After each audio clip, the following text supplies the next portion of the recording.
What's up, everybody? I'm Gio, and welcome back to Carvalho Creations, where I show you how to make awesome props and projects of your own. In today's video, I'm going to be showing you how I transformed one of my old props into the Jackal from 13 Ghosts. Now, I'm super excited to bring you guys this tutorial today, so get ready to get inspired, because we're about to go wild. All right, everyone, so today we're going to be making the Jackal from the 13 Ghosts, man. I love this character. It's such a cool character, and I wanted to go over the material list to start off our video today. So if you're doing this from scratch, you're going to be needing some PVC pipe, some pool noodles, you're going to need a heat gun, you're going to need a styrofoam head, some hot glue, and the same way we do the hands. If you guys haven't seen my hands video, how to do easy prop hands, go check that out, and you can see the list of the materials in that as well. And you're going to be needing a wood base plate to sit everything on top of. Now, I'm going to be actually using this old character. If you guys remember this, our cheesecloth ghost from a couple years ago, if you've been following me that long. If you haven't seen this video though, go ahead and check that out when you're done with this one. Yeah, we're going to be repurposing this, so I don't have to remake the hands. I'm probably going to replace the head, so I'm going to be using good old styrofoam head and foam clay to make this guy. Now, the reason I'm using this today is because this is all supported on PVC pipe on this wood base here. So I want the character to be relatively light. I don't want any weight. Now, if I use a typical air dry clay, this is gonna get really heavy. The hands are gonna get super heavy and it'll start to weigh this down. So I wanna make sure everything is really lightweight. We're gonna be needing a nice fancy wig. Look at that. Doesn't that make it look so much nicer, right? And I'm gonna be using old clothes. It's just an old white dress shirt. And we're gonna be using this as the straight jacket. Now I'm gonna be adding some accessories to it and tattering it up. So by the end of this project, it's gonna look great. Also too, I'm not gonna be doing any of the lower half. I want this to be more of like a ghostly apparition that you can put in a graveyard that sits behind a tombstone or kind of creeping out of the shadows to give that really cool effect. So this is going to be a loaded video. As far as the cage for the head, the box that the Jackal's head sits in, I'm probably going to be using some thin plastic just from an old bucket lid or something like that, cut into strips and then create that structure because I need it to be structurally sound so it'll sit and support the weight. We'll probably add some craft foam and accessories, and then we'll do a detailed paint where we do rust, and I'll show you some techniques with that as well. So this is going to be a really cool build. I'm super excited about this one. I hope you guys are too. So let's get creative and go wild.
Okay, so now that we've made it to about this stage in the build itself, I want to go ahead and pause on what I'm doing here and get to the hands and the face and the sculpture of that. The reason I'm doing that is because I want to get all of those main components finished for my actual piece. So at the end, I can add my accessories and really make everything pop. But I need to get a visual overall of what I'm working with before I get to the details. So remember, when you're working with props or really anything artistic, you want to start large and work your way down to the detail. All right, so let's get to that next stage. Let's get sculpting.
Okay, let's see. Hopefully you guys can see me. I'm kind of hunched here, but I wanted to just show one little tip I came across the other day that I thought was kind of cool. Now, I had some jacked up teeth, right? So I just got them fixed and I got to use these clear liners. And you know what? I saved the old ones throughout the process, right? You have to switch them out. And I thought, man, these would be perfect for a mold for teeth, so I can use some teeth instead of having to craft them for my creations. So I'm gonna show you guys how to do it if you happen to have these molds.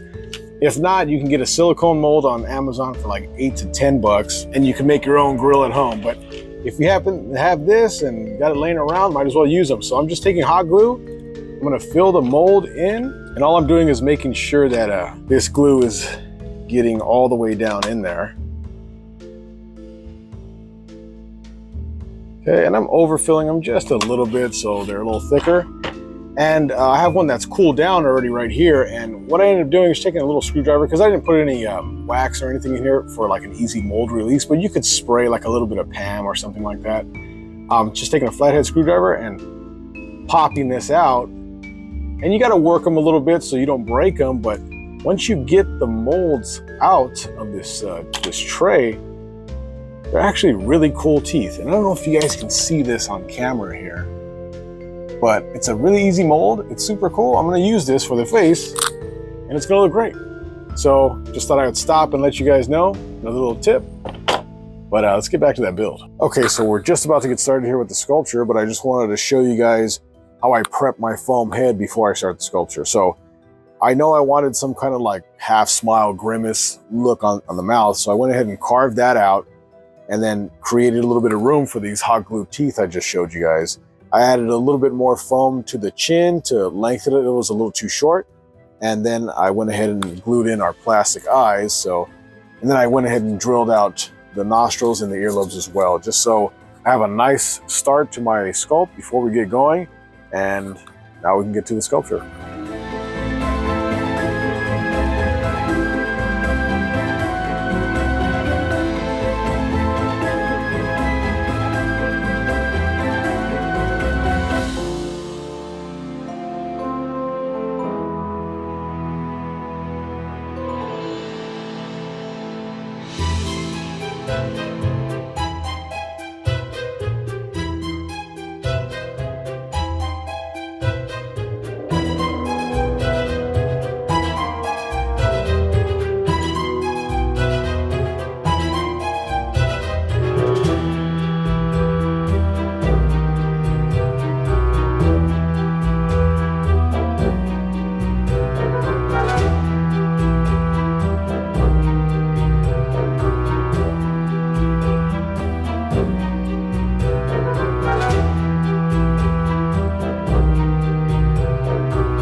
Okay, so our sculpture is now done. I just wanted to give you guys a little detailed look at it. So when you're looking at this sculpt, I didn't carry on the foam all the way to the back of the head because I know I'm going to be covering this with a wig. So I just did the face. That's the only thing really visible. The cage and the wig's going to cover the rest. So trying to save on material because I do so many of these props, but here's also the hands in detail. Again, I didn't really give a lot of detail to the back of this hand here. I'm going to be draping some cheesecloth over this to cover up most of that. But just so you can see kind of like the grungy nails and the details in that. So we are all done with the sculpture. So we're going to get down to hooking up the costume a little bit more and painting.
Okay, so now that the majority of our sculpt is painted, all I got to do now is the cage to go over the head, and we're going to do a little bit more detailed paint, and this guy's going to be done.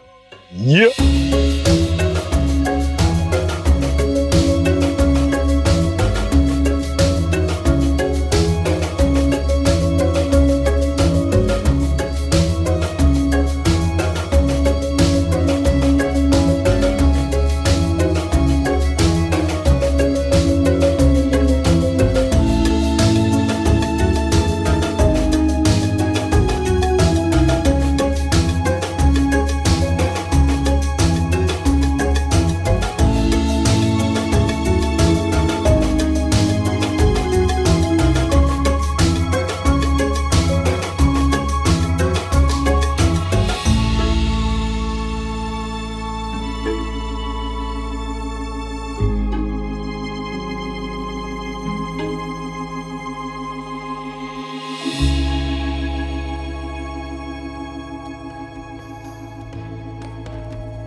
Now, wasn't that an awesome video? Of course it was. If you guys want to see more characters or creations just like this, make sure you sub down below and hit that notification bell so you never miss a video. As always, if there's a character or creature you'd like to see me recreate in the future, write me down in the comments and say, hey Gio, why don't you make this awesome character? Fill in the blank. But until next time, keep building things, stay creative, and don't forget to go wild with it. I'm Gio from Carvalho Creations, and I'll see you next time.